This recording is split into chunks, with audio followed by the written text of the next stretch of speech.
नमस्कार, मैं हूं आपके साथ निजाम खान। आप देख रहे हैं राष्ट्र संवाद। राष्ट्र संवाद में आपका स्वागत है। आज की इस वीडियो में हम बात करेंगे कि भारतीय जनता पार्टी द्वारा जो चीख कर संथाल परगना में घुसपैठी मामले को लेकर चिल्लाती रही, लेकिन उन्हें इस चिल्लाने का कुछ भी फ़ायदा असर क्यों नहीं हुआ, इस पर आगे हम विस्तारपूर्वक चर्चा करेंगे। इससे पहले आप लोगों से एक छोटा सा रिक्वेस्ट है, अगर आप लोग हमारी खबर को फेसबुक पर देख रहे हैं और अगर अभी तक हमारे पेज को फॉलो नहीं किए हैं तो पेज को फॉलो कर लीजिए। यूट्यूब पर देख रहे हैं, चैनल को अगर अभी तक सब्सक्राइब नहीं किए हैं तो सब्सक्राइब कर लीजिए, लाइक कीजिए और इस विषय में आपकी जो भी राय रहेगी कमेंट बॉक्स पर ज़रूर बताइए। तो आइए बिना किसी देर किए हुए हम मुद्दे पर बात करते हैं। दोस्तों, संथाल परगना में कुल 18 विधानसभा है और इस 18 विधानसभा में इस बार भारतीय जनता पार्टी का जो रिज़ल्ट आया है 2024 के विधानसभा चुनाव में, वो सबको हैरान कर देने वाली है। भारतीय जनता पार्टी लगातार चीख कर चिल्लाती रही कि संथाल परगना से बांग्लादेशी घुसपैठिया घुस रहे हैं और आदिवासी लड़कियों को शादी कर रहे हैं, आदिवासी की ज़मीन को जो है कि बांग्लादेशी घुसपैठिया हड़प रहे हैं। इस मुद्दा को भुनाने में कोई कोर कसर जो है कि भारतीय जनता पार्टी ने नहीं छोड़ा और इस मुद्दा को तूल पकड़ाने के लिए बड़े बड़े दिग्गज संथाल परगना की धरती पर आए। चाहे प्रधानमंत्री नरेंद्र मोदी की बात कर ली जाए या फिर उत्तर प्रदेश के मुख्यमंत्री योगी आदित्यनाथ की बात कर ली जाए या फिर असम के मुख्यमंत्री हेमंता बिश्व शर्मा की बात कर ली जाए, इन तमाम नेताओं ने इस मामले को भुनाने का प्रयास किया, लेकिन न तो मामला भुना और ना ही मामला भुनने की जो खुशबू आती है वो खुशबू आई। यानी कहने का तात्पर्य यही है कि न ही वो रिज़ल्ट भी भारतीय जनता पार्टी को प्राप्त हो सका।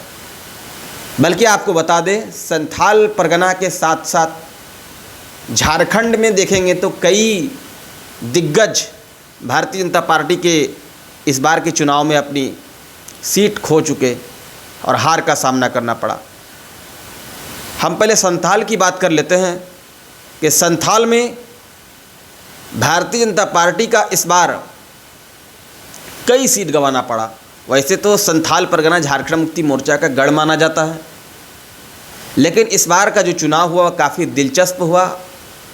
इस बार भारतीय जनता पार्टी ने झारखंड में सत्ता वापसी के लिए कोई कोर कसर नहीं छोड़ी, लेकिन उन्हें सफलता हाथ नहीं लगी। आपको बता दें, सारठ विधानसभा, जहां से रणधीर सिंह कद्दावर नेता माने जाते हैं और वे कृषि मंत्री भी रह चुके हैं, उसको इस बार के चुनाव में हार का सामना करना पड़ा और वहां से उदय किशोर सिंह और चुन्ना सिंह को जीत मिली, जो कि झारखंड मुक्ति मोर्चा से चुनाव जीते।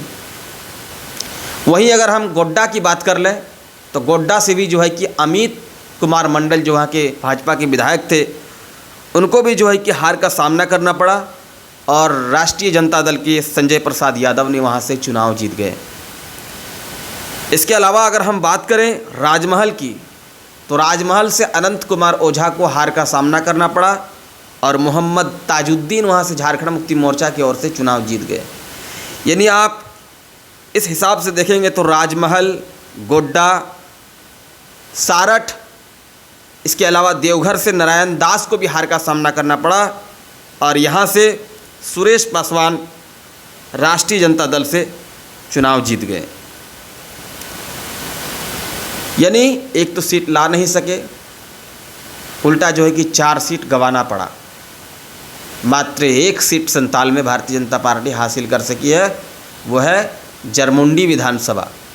यहाँ से पूर्व कृषि मंत्री बादल पत्रलेख को हार का सामना करना पड़ा, जो कि कांग्रेस से थे।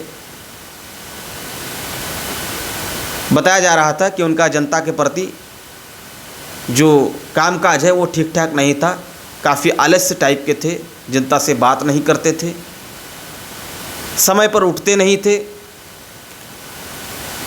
इस वजह से जो है कि जरमुंडी विधानसभा की जनता नाराज़ हो गई और फिर जो है कि वहाँ से भारतीय जनता पार्टी जो है वहाँ से जीत दर्ज कर लिया। इसके अलावा अगर हम बात कर लें, भारतीय जनता पार्टी संथाल परगना के अलावा और कई विधानसभा से दिग्गजों को हार का सामना करना पड़ा। भवनाथपुर से भानु प्रताप शाही जो विधानसभा में लगातार चिल्लाते रहते थे और उन्होंने एक संवैधानिक पद यानी कि विधानसभा अध्यक्ष, जो कि आदर्श विधानसभा अध्यक्ष के रूप में रहे श्री रविंद्रनाथ महतो जी का भी नकल करने का प्रयास किया, जो कतई उचित नहीं देता है क्योंकि वह एक संवैधानिक पद पर थे। इसके अलावा नेता प्रतिपक्ष अमर कुमार बावरी को भी हार का सामना करना पड़ा चंदन क्यारी से। विरंची नारायण को हार का सामना करना पड़ा।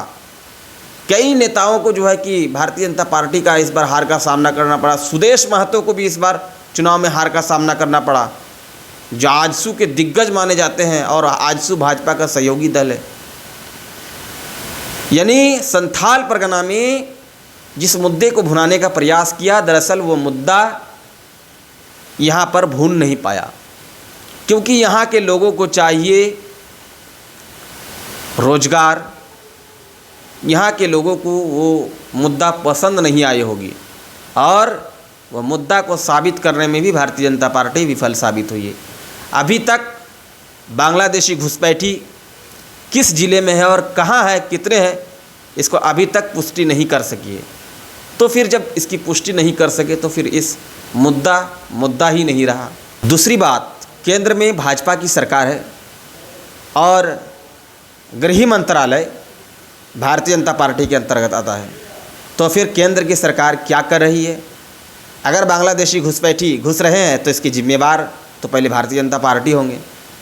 तो इस हिसाब से इस मुद्दा को भुनाने में भारतीय जनता पार्टी विफल साबित हुई और जनता भी कहीं न कहीं समझ गई होगी कि यह मुद्दा कोई मुद्दा नहीं है, जिस कारण से भी भारतीय जनता पार्टी को भारी हार का सामना करना पड़ा। दोस्तों, इस खबर के विषय में आप क्या सोचते हैं? निष्पक्ष कमेंट करें।